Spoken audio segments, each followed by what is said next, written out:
Tech leaders from some of the country's biggest companies met with President Trump at the White House last night, promising hundreds of billions of dollars to accelerate artificial intelligence and the infrastructure to power it. They also offered unusually lavish praise for the president at a moment when many in the industry are pressing for a hands-off regulatory approach. It's all unfolding as electricity bills climb nationwide, rising faster than inflation in many places and in some regions far more sharply. The explosive growth of AI and the massive data centers behind it are driving demand and straining the grid.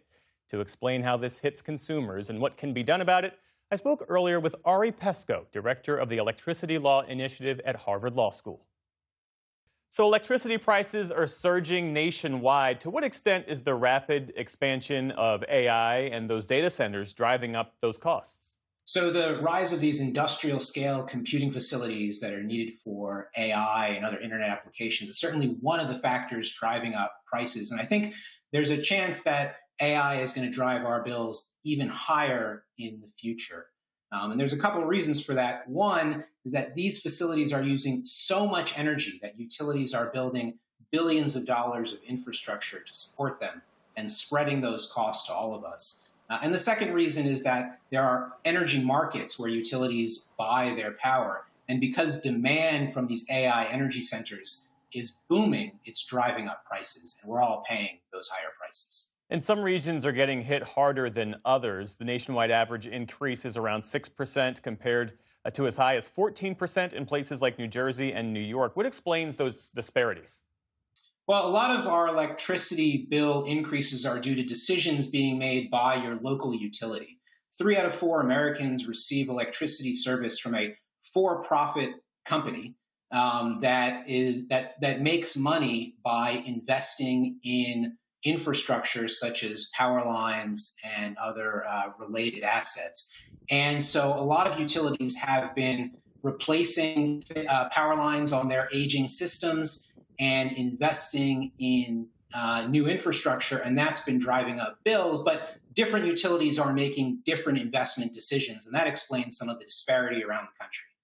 I'm sure there are people who will hear you say that, and they'll ask the question, shouldn't the tech companies that are profiting from these data centers and the AI advances, shouldn't they be the ones to fit the bill? Why are everyday Americans being forced to pay these higher costs? That's exactly the right question to be asking, but the business model of the utility industry for now more than 100 years has been to invest in their systems and then spread those costs for everyone. That's always thought to be the fair approach to supporting our electricity system. And when you think about it in a lot of ways, that is fair. So for example, if there's a storm in your neighborhood and a tree falls on a power line and the lights go out in your neighborhood, the utility comes to fix that. But it doesn't bill you and everyone in your neighborhood for that. Rather, it spreads the cost of those repairs to everybody.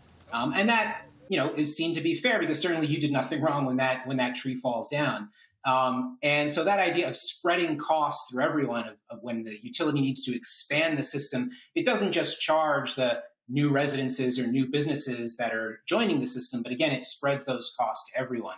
We're in a bit of a new situation here when you have individual facilities, these data centers, that are using as much electricity as large cities, and they happen to be supporting the wealthiest corporations in the world. I think we need to revisit some of these fundamental assumptions behind how we share the costs of our power system. So much of this data center build-out is relatively new. Should we be bracing for even higher prices in the years ahead, or are we already seeing the peak?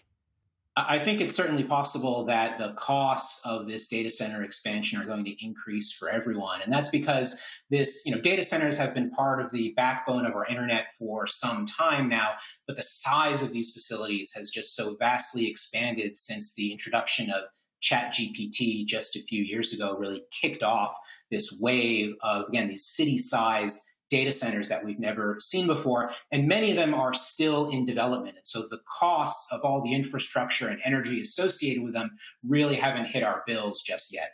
And of course, the Trump administration is pushing coal, natural gas, nuclear power to meet the AI-driven demand while kind of moving away from renewable energy like wind and solar. Do you see that approach as addressing the core challenge posed by the rising energy needs? No, I mean, it doesn't make any sense to take supply options off the table. And that's really what this administration is doing, particularly with wind energy.